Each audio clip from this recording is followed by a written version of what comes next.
All rise. I want viewers watching my show to believe in themselves. Judge Hatchett is compelling. I was not the first one to throw a walk. Let me just tell you what you just said. Compassionate. I really enjoy being a judge. Now I am touching people who I will never know I touched. She's powerful. You should have never let them walk out of your life when she was 3. And she's on the bench. Don't get me preaching up in here today. Right. You're watching The Verdict with Judge Hatchett. Larry Roberts is suing Evelyn Baker in the amount of $1,145.90. Larry Roberts claims Ms. Baker's teenage daughter hit his parked vehicle and fled the scene, leaving him with a damaged car. Ms. Baker claims her daughter didn't cause the damage and blames her daughter's boyfriend. Mr. Roberts, you are basically suing Miss Baker and saying that her daughter was responsible for some damage to your car. Is that correct? That is correct. All right. And so tell me what happened. Well, about 3 months ago, a typical morning, I was just headed out to work, and as I was walking towards my car, I noticed that the tire was perched up on the curb. The passenger front tire was actually on the curb. So I walked around the car, and I noticed some green paint and a little damage to my vehicle. So as I was inspecting it, my neighbor, Mrs. Diaz, who is here with me. All right, Ms. Diaz, come and join us. All right, continue. I just want to... And as I was inspecting the vehicle, she had basically signaled me over from her balcony. So I went over to her apartment across the street, and she had told me that she had seen a green Ford Taurus. It was parked there, and there was about 5 or 6 teenagers that were trying to move my car from the tire being on the curb back onto the street. And she said, I guess they gave up in the process of doing it, and then she said that her neighbor's daughter, Mrs. Baker, and her daughter there, the daughter was driving the car as the teenagers jumped in and drove away. All right, Ms. Diaz, will you state your full name for the record, please? Edith Diaz. And you've been previously sworn as well? Yes. So what did you observe that particular day? Well, it was early Thursday morning, like around 9:30 in the morning. And I was watching TV in my apartment, and I hear a loud noise, which sounded like a car crash. So I opened the sliding door, the glass doors, to go out of the balcony. And I stepped out, and I saw a green car parked on the street next to Mr. Roberts' car, which is a Honda. And there were a bunch of kids running around the car. And there were about 5 and 6 kids that would try to lift the car to put it back on the street, but they couldn't. So they all went back to the car. They ran back to the car, and then Miss Janice, she fled too. She went back to the driver's seat, and they drove away. And you know both Miss Baker and her daughter because they are your neighbors. Yeah, they're my neighbors. So they're no strangers. No. All right, so Miss Baker, what do you have to say about all of this? Your Honor, when I talked to my daughter about what happened, she did confess to everything. She told me what happened. She told me that her boyfriend is the one that was driving the car when Mr. Roberts' car was hit. Did they have permission to drive your car? They did not have permission to drive my car. No, they did not. And I talked to her. I told her that I did not approve of the guy she was dating. Brady's 18 years old. He's in prison right now. I don't approve of the relationship. Why is he in prison? Because he violated his probation. Oh, so he'd already been in trouble. Then he violated his probation, and now he's back in prison. Is that right? And your mother didn't approve. Any wonder why she wouldn't approve? Well, technically, Your Honor, I didn't even know that he was in trouble until after the situation. That's when he told me about his probation and everything else that he did before that. I didn't know that yet, but she did tell me he seemed sketchy and everything like that. But, you know, my judgment, I care for him and everything like that. I didn't think that... Let me tell you.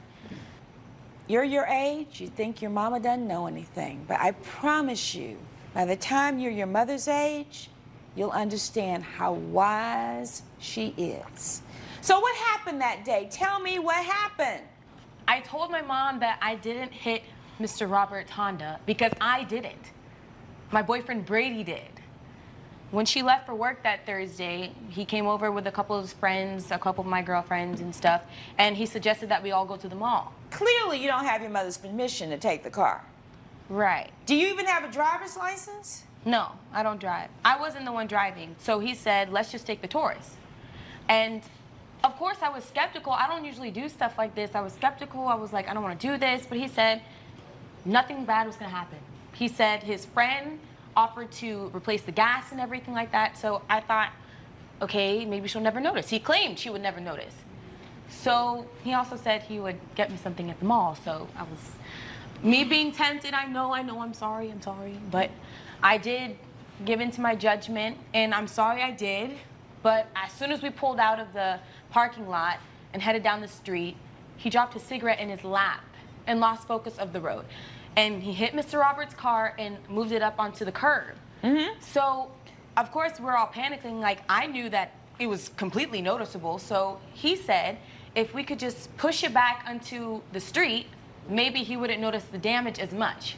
So we all got out of the car, tried to pick up the car and put it back on the street, but it wouldn't move. I'm not strong enough, so it wouldn't move. It wouldn't move. It wouldn't move at all, so I panicked. So he's going to cover up one situation by then trying to do something else. Well, let me tell you, if we can just move the car off the curb into the street, maybe he won't notice. Do you not see a problem with this? Of course he was going to notice, but I didn't think maybe it wouldn't be as bad. You know, maybe he would see the car, oh, that's my car, and just keep going. I didn't think, it was a small little scratch. It wasn't like it was a huge dent. Well, for $1,145, it was more than a scratch. Coming up on The Verdict with Judge Hatchett. So he comes back with the estimate, and what happens? I told him that I'm not responsible. We are not responsible. Why weren't you responsible? My daughter was not driving the car when his car was hit. It was Brady who was driving the car. And later, the assignment overall was worked on together. I understand. But I'm still talking about, though, this scene that I wrote on my own. you're watching The Verdict with Judge Hatchett. The Verdict with Judge Hatchett is back with the case of Larry Roberts, who is suing Evelyn Baker for property damage. Do you confront Ms. Baker about the situation, Mr. Roberts? Yes, so once I spoke with Ms. Diaz, I basically filed a hit-and-run report. I took some pictures and then went to work, and then later... And you have pictures of the car, yes, is that correct? I have that right here. Officer, may I see those, please? Yes, ma'am. There's also an estimate as well as a police report in there as well. All right.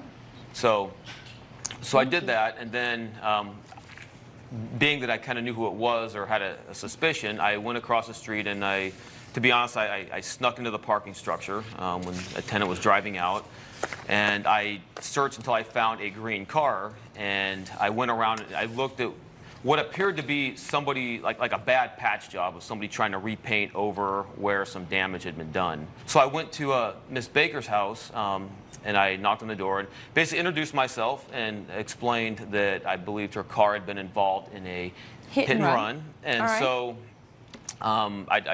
and she seemed very surprised about it, you know, like kind of in denial, like that her daughter could even do such a thing. And she adamantly claimed that she doesn't have a license, she wouldn't drive. I said, well, you know what, I'll just go get an estimate and then I'll come back. Okay. And so you get an estimate and you come back, and what is her response? Her response was adamantly no. Why? She basically said let me ask her, why? He was not that nice when he came to speak with me the first time. He was very demanding, he was very frustrated, which I understand, but he was not polite like he's saying he was. So he comes back with the estimate, and what happens? I told him that I'm not responsible. We are not responsible. Why weren't you responsible? My daughter was not driving the car when his car was hit. It was Brady who was driving the car. And I feel as though since he's 18, he's responsible to pay for those damages. So when the accident happened and everybody jumps back in the car, Ms. Diaz says it was you who was driving off. Is that true? Your Honor, yes, it is true. When I told everybody to get back in the car because I panicked, I didn't want Brady driving anymore because of what happened. So I took off down the street. But, of course, I don't know how to drive. So I'm thinking I'm going to get in an accident. I'm lucky I didn't get into an accident. So when we got towards the end of the street, he took the wheel. He saw I was driving crazy and everything, so he decided to take the wheel, and I went ballistic. I started yelling at him. I said, you need to find a way to fix this and everything before my mom gets home. So he said that his friend knew a guy who could fix it fast, fix it in a small time period. So he drove it to the guy's house, And that guy only does, what, paint jobs on motorcycles? So, but surprisingly, he did a little bit, I guess not really, of a good job, and he just took it right back home. Miss Baker, let's just bottom line this. This is your car. Yes. Your daughter allowed Brady to drive this car, certainly against your rules. Yes.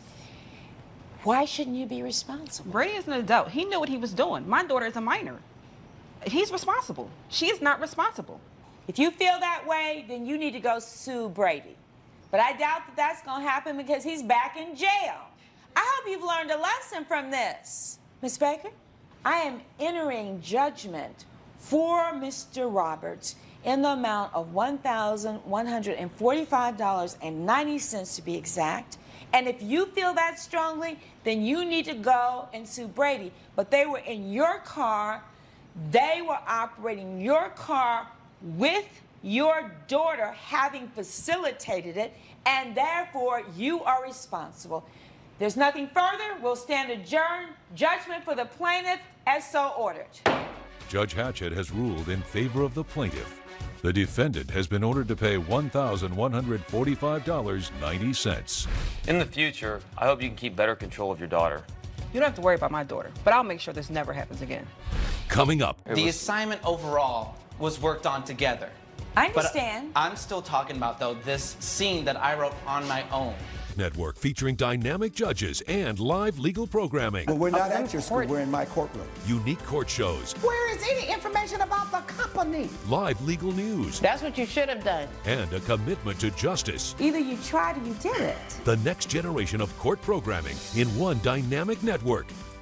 Justice Central. You're watching Justice Central. Stay tuned.